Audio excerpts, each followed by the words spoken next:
또 뭐 자연치유 뭐 여러 가지 일을 하시지만 저는 이제 중국어를 통해서 가르친다든지 등을 통해서 선교하시는 분이라고 제가 소개하는데 일단 본인이 한 5분 정도 이렇게.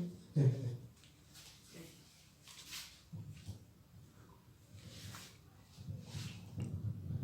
네, 안녕하세요. 저는 박은하 목사인데요. 선교할 때는 이름을 살짝 붙여서 박은혜 선교사라고 합니다. 주로 중국 선교를 하는데요. 중국 선교할 때는 진짜 이름으로 하면 조금 위험해요. 그래서 박은혜 선교사라고 이런 이름으로 선교를 하는데요.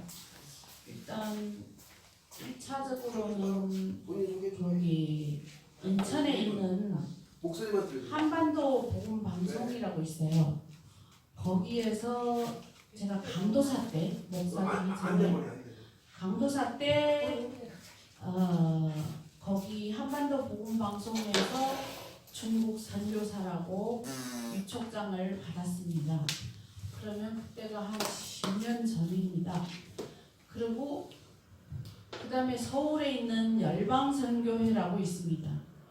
그래서 거기 증경 회장님 성함이 방현숙 목사님이에요. 그래서 그 방현숙 목사님께서 거기 열방선교회에서 저를 또 파송했어요. 제주도로 가서 중국 선교를 하라. 선교사 사역을 하러 가세요.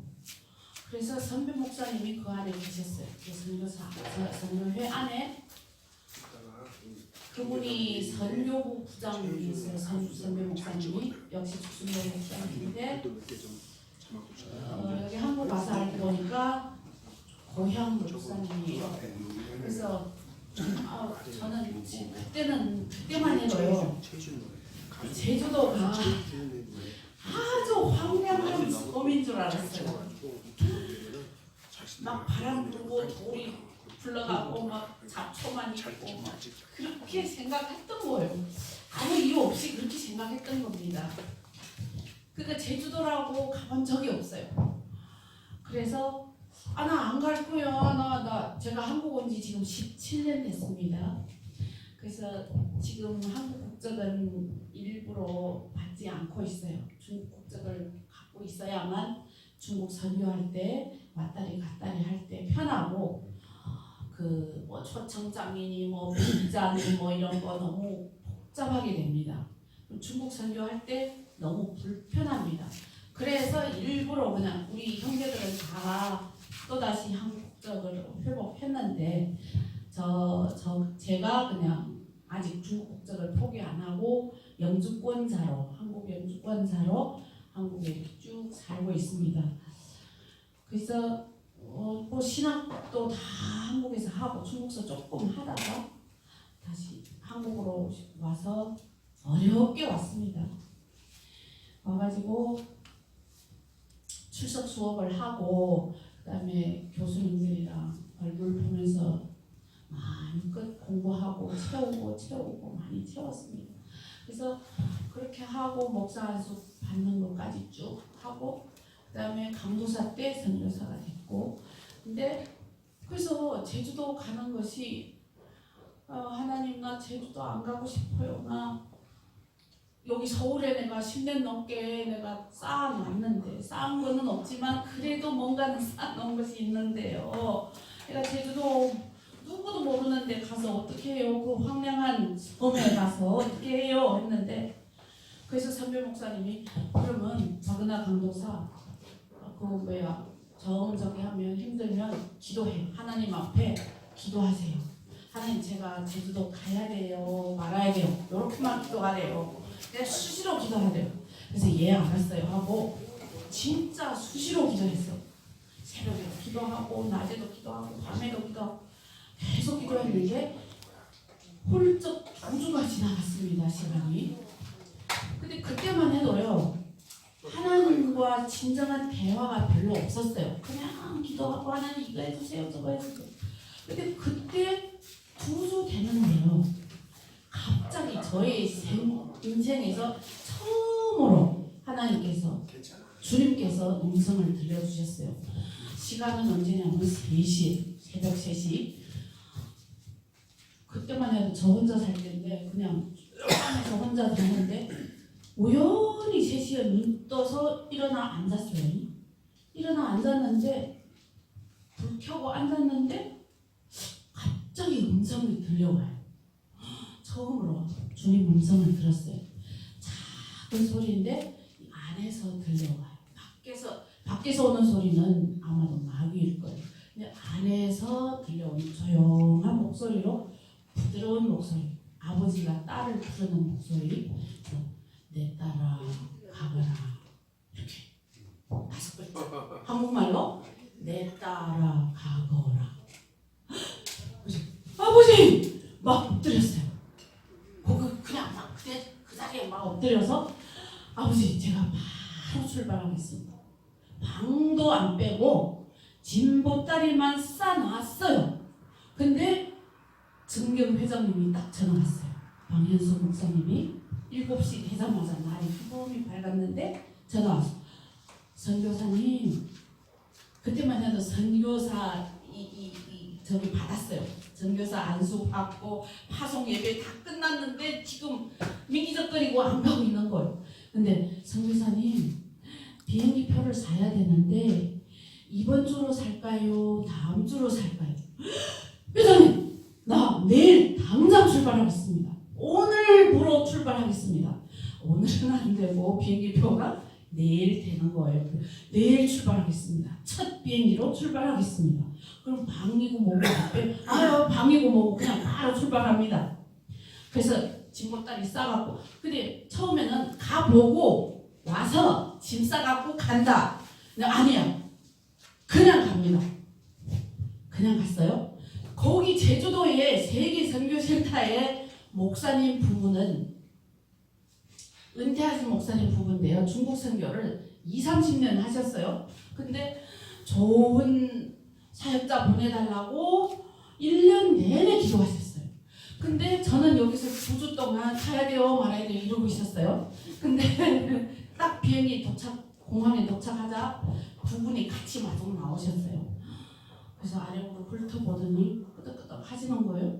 그때 제가 이제 50살인가 51살인가 그래밖에 안 됐어요.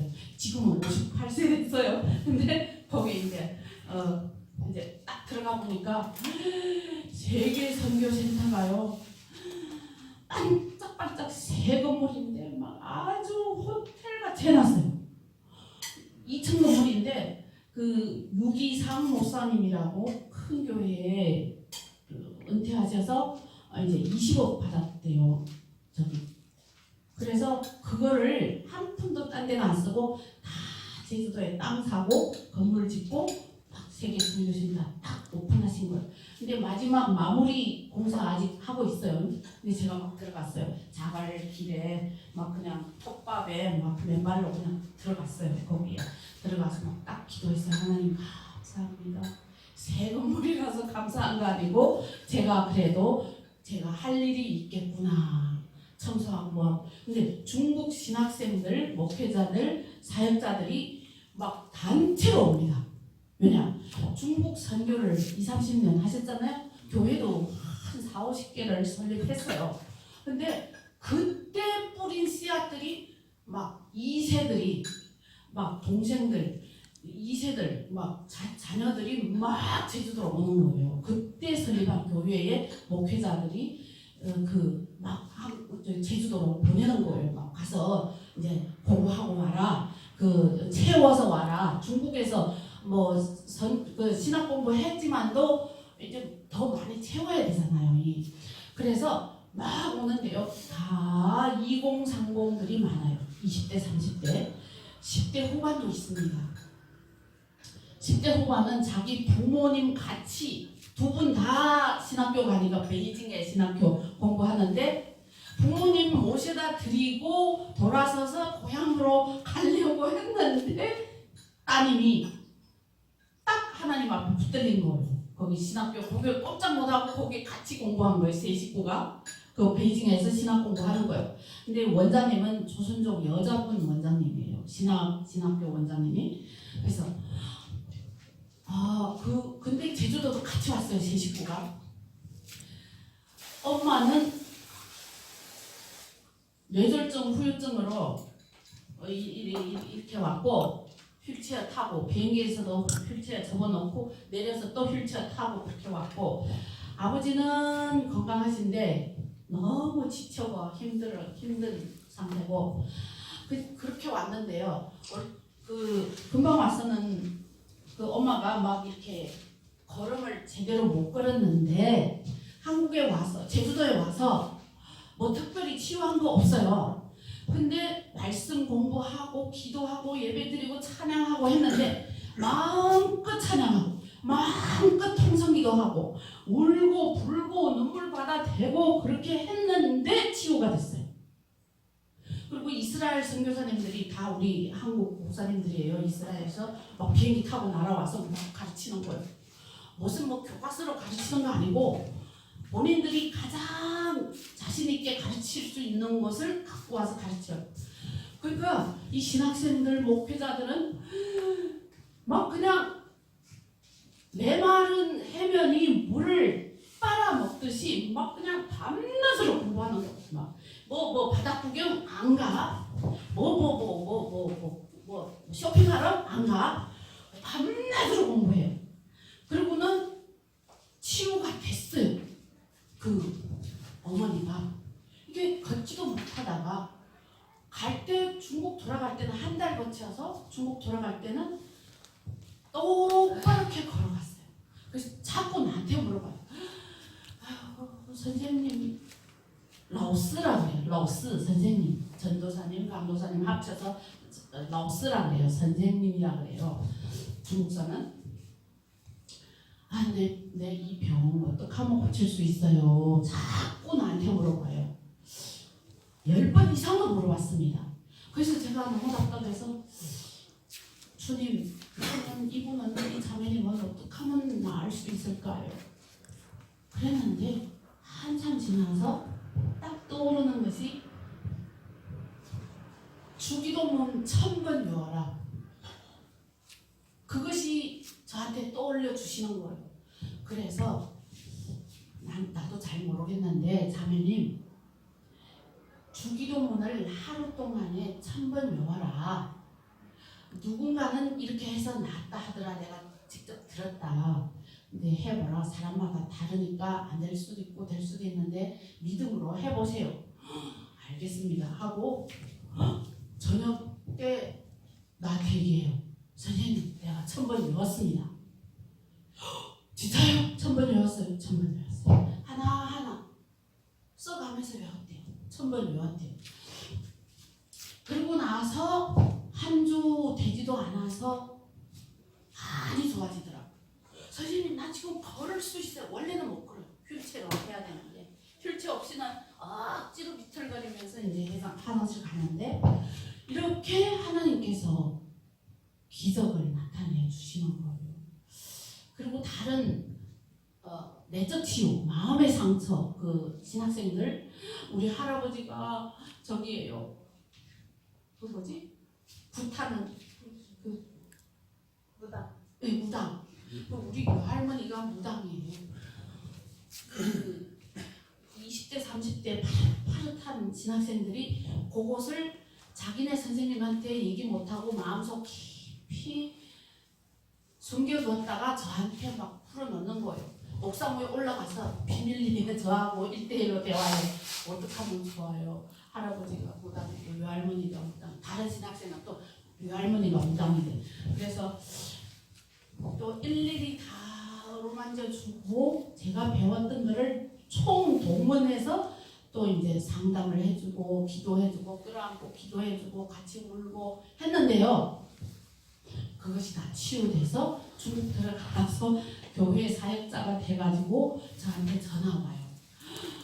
선생님 제가 내일 첫 예배를 드리는데 첫 설교를 하는데 기도해 주세요. 이런 식으로 연락이 오곤 합니다. 그래서 선교에 열매가 잘 맺힌 겁니다. 아멘. 정말 감사합니다. 그래서 선교하는 것이 고달프고 힘들지만 이런 너무 행복감과 성취감과 감사함으로 잘 하게 됐습니다. 아멘.